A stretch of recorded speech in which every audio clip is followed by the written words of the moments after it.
अस्सलाम वालेकुम। हम Cambridge international AS and A level mathematics की कंप्लीट वीडियो सीरीज़ के साथ आपके सामने हाज़िर हैं। इस सिलसिले में हम प्योर मैथमेटिक्स 1 की बुक पहले कंप्लीट कर रहे हैं और उसके चैप्टर 8 को शुरू किया था। 8A हमारे पास तो मौजूद है। क्वेश्चन 1 एंड 2 कर चुके हैं। आज क्वेश्चन 3 से ऑनवर्ड्स करेंगे, देखेंगे कि 20 मिनट्स में हम कितना कर पाते हैं। So let's start. अब ये कॉन्सेप्ट तो आपको क्लियर हो गया कि इंक्रीजिंग और डिक्रीजिंग वैल्यूज़ का मतलब क्या होगा, कि ग्रेडियंट की मदद से हमें बता सकते हैं कि एक्स की वैल्यूज़ अभी इंक्रीजिंग हालत में है इस वक्त, के एक्स की वैल्यूज़ इस वक्त डिक्रीजिंग हालत में है। और ग्रेडियंट मालूम करने के लिए हम डिफ्रेंशिएट कर सकते हैं, जो कि एक आसान तरीका है, बजाय इससे कि हम लंबे चौड़े प्रोसेस से जाएं। तो डिफ्रेंशिएशन आपके पास ग्रेडियंट की शक्ल में ही, ग्रेडियंट के इस्तेमाल के लिए ही सामने आई है। तो अब बाकी जो काम है वो पूरा जो है वो लेवल्स वाला है, कि आपको जो है वो ग्रेडियंट निकालना है और फिर इसका मालूम करना है वो रेंज जहाँ पे के एक्स की वैल्यू डिक्रीजिंग है या इंक्रीजिंग है। इंक्रीजिंग है तो ग्रेटर देन जीरो, डिक्रीजिंग है तो लेस देन जीरो करके निकालेंगे। तो इसी तरह से अब सवाल आते जाएंगे, हम एक एक करके टैकल करते जाएंगे। थोड़ा सा डिफ्रेंसिएशन का लेवल बढ़ता जाएगा, कहीं चेन रूल यूज़ करना होगा, कहीं इस तरह से काम चेंज होते जाएंगे या बढ़ते जाएंगे। Let's start. क्वेश्चन 3 में एक फंक्शन दिया हुआ है और पता करना है कि इंक्रीजिंग वैल्यू कहाँ है एक्स की। तो स्टार्ट करते हैं हम। दिस इज़ 1/f-x निकाल रहे हैं हम। तो इसको करेंगे अगर आप, तो ये हो जाएगा 3/6। आपको पता ही है कि मैं डायरेक्ट करना मुझे ज़्यादा अच्छा लगता है, और चूँकि x के साथ -2 है तो यहाँ भी -2 आ जाएगा, और फिर ये हो जाएगा 5 - 2x की पावर 2 +4। ठीक है जी। और ये कट ही जाएंगे सब कुछ। 3 × 3 3 × 6 2 × 2 2 × 2 तो हो जाएगा -5 -2x फॉर स्क्वायर +4। इसको इधर कर लें, उधर कर लें, 4 इधर लिख दीजिए, यहाँ से मिटा दीजिए, थोड़ा साफ हो जाएगा काम। ये है हमारी सिचुएशन। और इंक्रीजिंग होने के लिए ज़ाहिर है इसको ग्रेटर देन ज़ीरो होना चाहिए। अब क्रिटिकल वैल्यूज़ निकाल लीजिए। तो ये इधर चला जाएगा। क्रिटिकल वैल्यूज़ के लिए हम इक्वल्स टू ज़ीरो रख देते हैं। तो जब ये इक्वल्स टू ज़ीरो हो जाएगा तो ये यहाँ चला जाएगा, इसका माइनस ख़त्म हो जाएगा ज़ाहिर है। ठीक है। तो ये हो जाएगा 5 - 2x square is equals to 4। तो 5 - 2x इज इक्वल्स टू +-2। दो वैल्यूज़ चाहिए ना आपको, तो इसलिए प्लस माइनस तो लेने में ही फ़ायदा है हमें, क्योंकि क्रिटिकल वैल्यूज़ दो होती हैं। इस सूरत में आपको मिल रही है, अगर 5 - 2x is equals to 2, 5 - 2x is equals to -2, -2x इधर आ जाएगा, -2 इधर हो जाएगा, तो 3/2 x इज इक्वल्स टू, यहाँ पे x इज इक्वल्स टू +2 7/2। ठीक है। तो ये 1.5 है, ये 3.5 है। दो क्रिटिकल वैल्यूज़ आ गई। अब यहाँ से तो जवाब ही ख़त्म हो गया आपका, मतलब 1.5 और 3.5। अच्छा जी, ये आपका जो पैराबोला बन रहा है एक्स को, एक्स के साथ आप देख रहे हैं माइनस है, तो ये बनेगा ऐसे, और दोनों ही प्लस वैल्यूज़ हैं, तो ये जोन यहाँ कहीं होगा 1.5 और 3.5। तो आपको क्या चाहिए, पॉजिटिव वैल्यूज़ चाहिए, इंक्रीजिंग चाहिए। तो इंक्रीजिंग का मतलब ये होगा कि 1.5 से बड़ा हो और 3.5 से छोटा हो। तो x should be greater than 1.5 and less than 3.5। ठीक है, क्वेश्चन 3 हो गया। क्वेश्चन 4 देख लेते हैं। 3 को क्लीन कर देते हैं।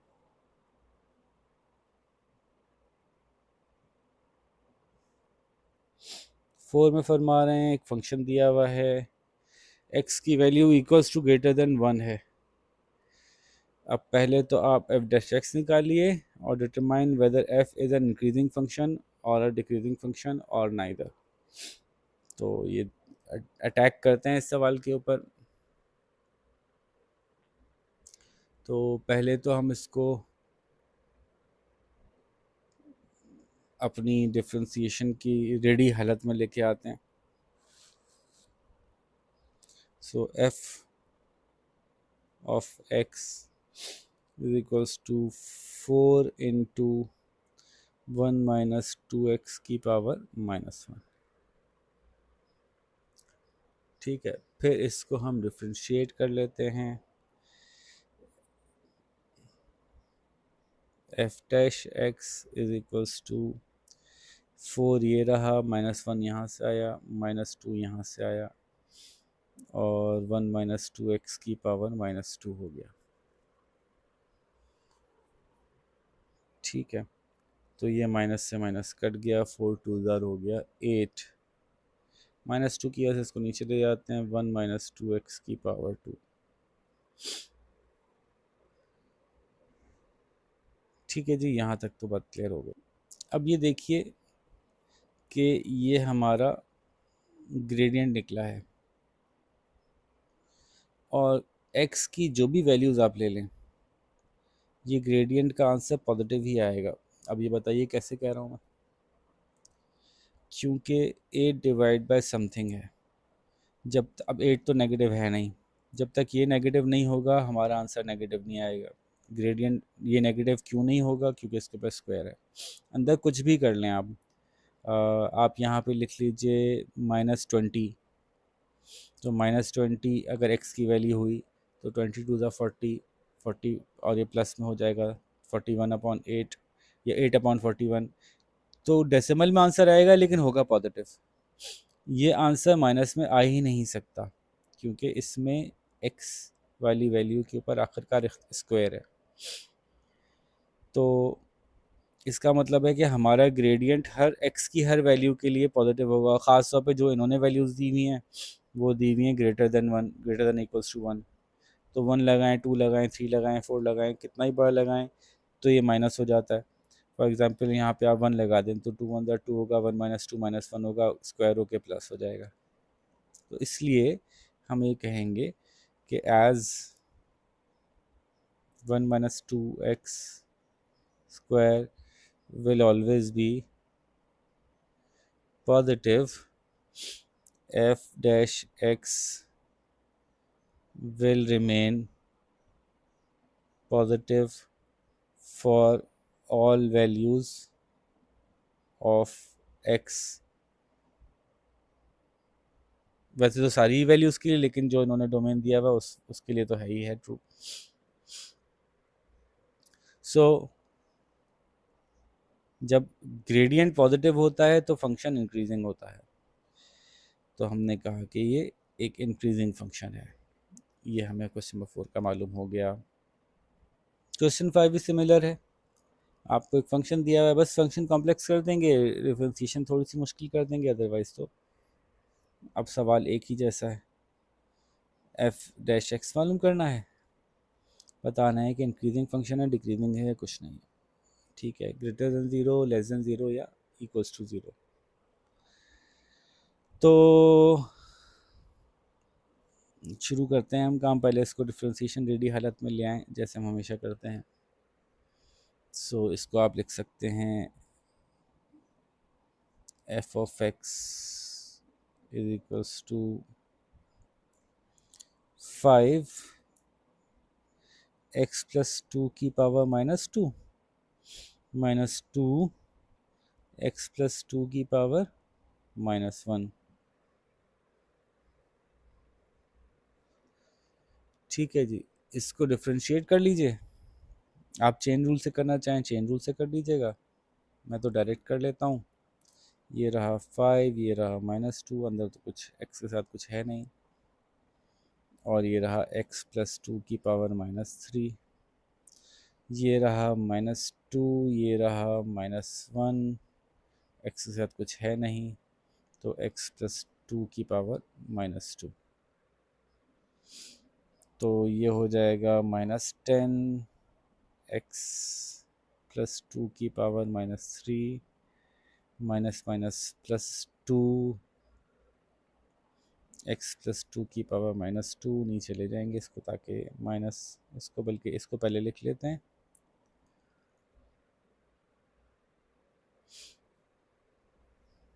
ऐसे ही लिख लेते हैं,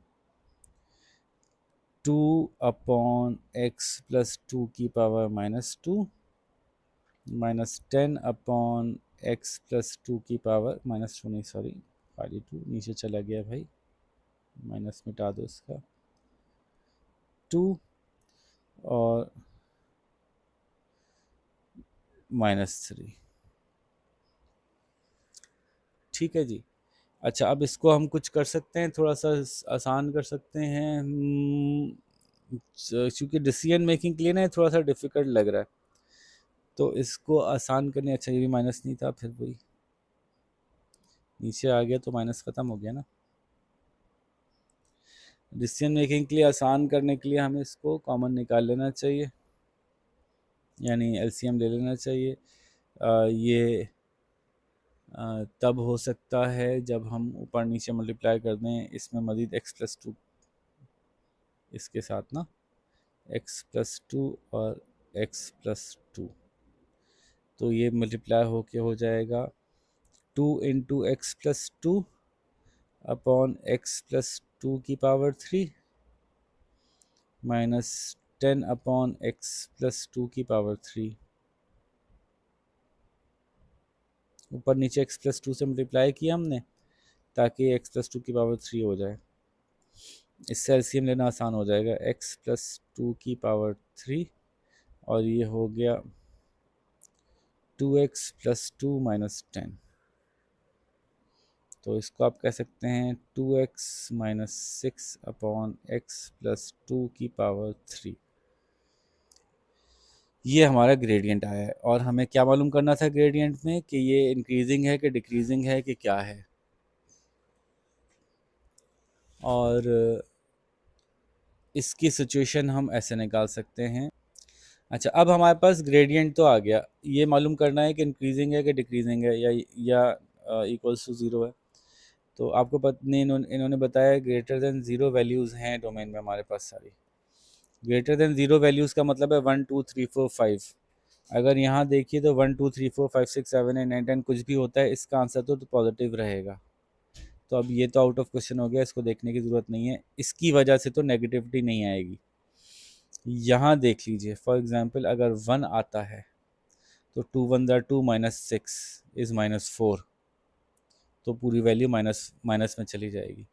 अगर यहाँ 2 आता है तो 2 2 ज़ा 4 माइनस 6 माइनस 2, पूरी वैल्यू माइनस में चली जाएगी। 3 आता है तो 3 2 ज़ा 6 minus 6 zero.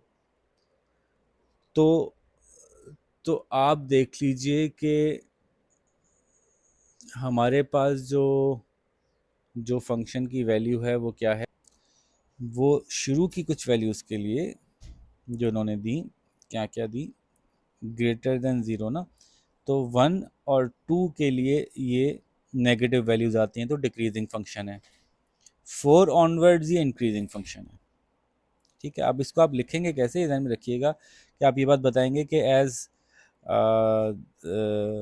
the domain is greater than 0, all the values for the denominator will be positive, so the decision would be taken upon the values of numerator। और ये बात करने के बाद आप बताएंगे for value 1 and 2 the function would be decreasing, for value 4 onwards the function would be increasing। so question ये है कि for all the values of x is the function increasing, जवाब है no. For all the values of x is the function decreasing, जवाब है no, all the values के लिए तो नहीं है। तो फिर जवाब आएगा it is neither increasing nor decreasing for all the values of the domain x is greater than equals to zero.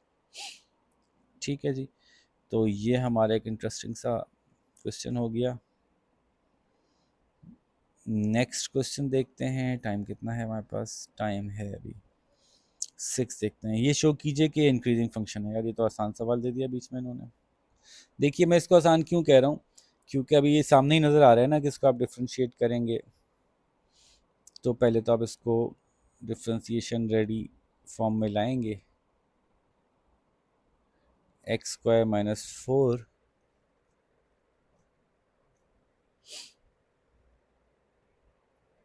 और इंटू x⁻⁻1। इसको चाहें तो आप खोल दें ताकि और आसान हो जाए। x² into x⁻⁻1 -4 into x⁻⁻1, ये दोनों आपस में +1 -1 होके हो जाएगा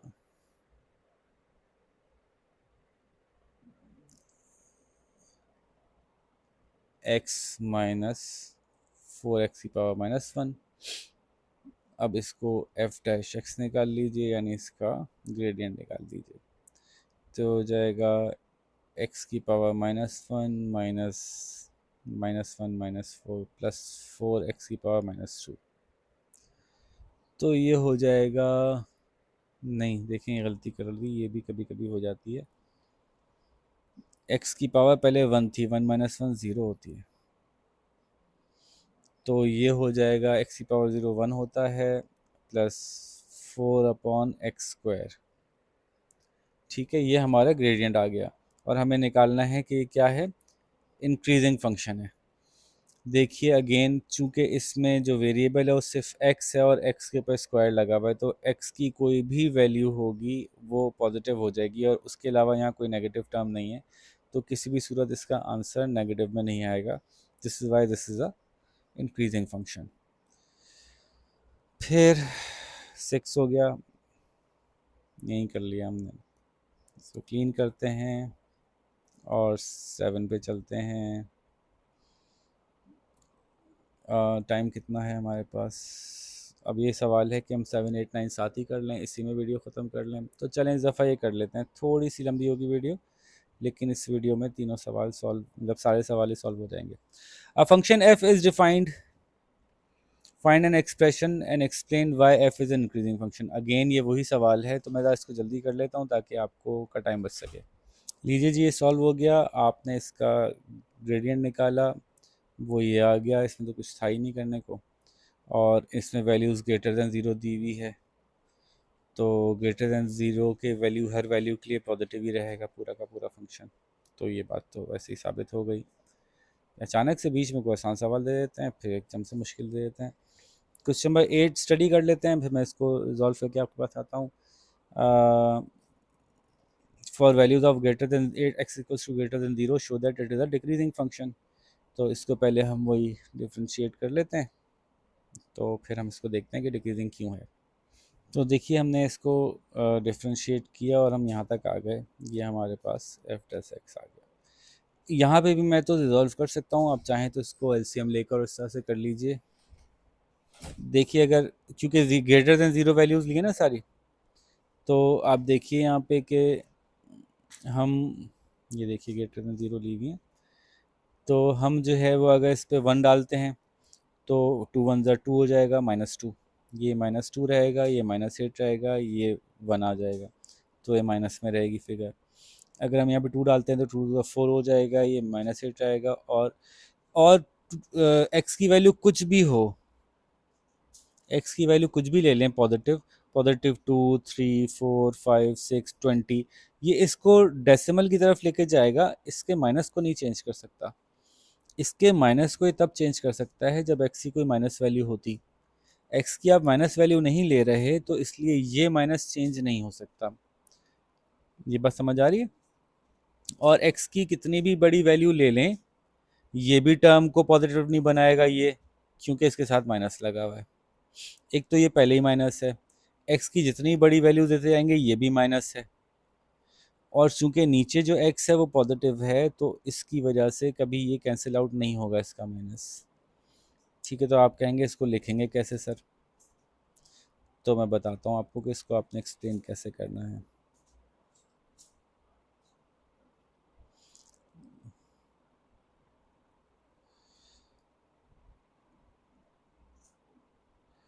for x is equals to 1, minus 8 f dash x is equals to minus 8 upon 1 minus 2, which is minus 10. आप कह लेंगे similarly for any increasing value of x which is greater than 0, the f dash x will always remain negative, as it is as the numerators are in negative and the denominator is always in positive. ये एक तरीका हो सकता है बात करने का। इसी की बात करने का अगेन सवाल में जाने की ज़रूरत नहीं थी, लेकिन बस हम इसको थोड़ा और एक्सप्लेन कर देते हैं आपकी आसानी के लिए। सवाल बात थोड़ी लंबी होगी, लेकिन ऐसे भी कर सकते हैं कि आप इसको उसका एलसीएम ले लें। पहले तो इसको मल्टीप्लाई कर दें एक्स की पावर 4 से, सॉरी एक्स की पावर 5 से, एक्स की पावर 5 अपॉन एक्स की पावर 5, तो हो जाएगा 8 अपॉन एक्स की पावर 5 माइनस 2 एक्स की पावर 6 अपॉन एक्स की पावर 5। ठीक है, तो ये हो जाएगा माइनस, ये माइनस था भाई, एक्स की पावर 5 नीचे आ जाएगा, माइनस 8 माइनस 2 एक्स की पावर 6। इसको देख लें, माइनस कॉमन निकाल लें, 8 प्लस एक्स की पावर 6 अपॉन एक्स की पावर 5। तो ये वाला माइनस एज, अब आप यहाँ लिख सकते हैं as the values of x will always be positive greater than 0, which will always result in the numerator and denominator terms being in positive, which will not be able to change the negative sign of the expression. तो यूं के बाद भी लिख सकते हैं आप। ठीक है जी, 8 हो गया। आखिरी सवाल देख लेते हैं फटाफट, 9। अच्छा जी, अब मैन्युफैक्चरिंग कंपनी है, एक्स आर्टिकल्स पर डे बनाती है, प्रॉफिट पी है, और उसका फंक्शन जो है वो ऐसा है कि जब आर्टिकल्स की तादाद बढ़ती है तो प्रॉफिट बढ़ता है, लेकिन ज़ाहिर कॉस्ट भी बढ़ती होगी, तो उसकी वजह से प्रॉफिट फिर एक वक्त आता है कम होता होगा, फिर कोई रेंज आती होगी उसमें पॉजिटिव होता होगा। तो ये बार ये प्रॉफिट का फंक्शन बना हुआ है, और वो रेंज ऑफ एक्स मालूम करनी है जिसमें प्रॉफिट डिक्रीजिंग है। ओके, फंक्शन चूँकि प्रॉफिट का है तो इसका जब आप डेरिवेटिव लेंगे तो उसकी जो ग्रेडियंट है वो प्रॉफिट का ही ग्रेडियंट आएगा। तो पी ऑफ एक्स को हम देख लें, हालत सही है, हालत तो ठीक है, तो बस पी डैश एक्स डायरेक्ट निकाल लेते हैं। 3 to the 6, 6x square minus 81 to the 162, 162 x plus 840। ओए होए क्या बड़े बड़े नंबर आए। तो 6 से डिवाइड कर देते हैं। अगर हमें क्या चाहिए, डिक्रीजिंग चाहिए, तो लेस देन 0 कर लेंगे। फिर इसको 6 से डिवाइड करते हैं तो भाई 162 को 6 से डिवाइड करो ज़रा, क्या आता है। 162 divide by 6 is 27, x square minus 27, x plus 840 को 6 से डिवाइड करो तो 140 आता है। इसकी क्रिटिकल वैल्यू मालूम करनी है तो इक्वल्स टू 0 कर दो भाई। तो ये डिस्ट्रीब्यूट हो सकता है, देखना ये बड़ी खूबसूरती होती है। 140 है तो 2 7 ज़ा 14 होता है, 27 ज़ा 140 होता है, यहीं से नज़र आ रहा है। क्योंकि फैक्टराइज करवाने का सवाल है नहीं, तो यहाँ कॉम्प्लिकेशन नहीं दी इन्होंने। Minus 20x minus 7x plus 140 is equals to 0। x common निकाला, x माइनस 20 माइनस 7 कॉमन निकाला, x minus 20 is equals to 0। So x is equals to 7 और x इज इक्वल्स टू 20 दो जगह आ रही हैं। ये हमने पैराबोला बनाया क्योंकि ये x के साथ प्लस साइन था, तो यू शेप बनाया और इसको 7 और 20 पे मार्क किया। ये पेपर में करने की ज़रूरत नहीं होती, लेकिन इससे काफ़ी आसानी हो जाती है मुझे तो कम से कम। और हमें रीजन कौन सा चाहिए, डिक्रीजिंग चाहिए, तो ये रीज़न हो गया आपका। तो x इज़ ग्रेटर देन 7 और लेस देन 20, आंसर आ गया। ठीक है जी, होपफुली आपको समझ में आ गया होगा और ये एक्सरसाइज हमारी यहाँ कंप्लीट हुई। अपना ख्याल रखिएगा। 8B के साथ आपसे मुलाकात करेंगे। अल्लाह हाफ़िज़।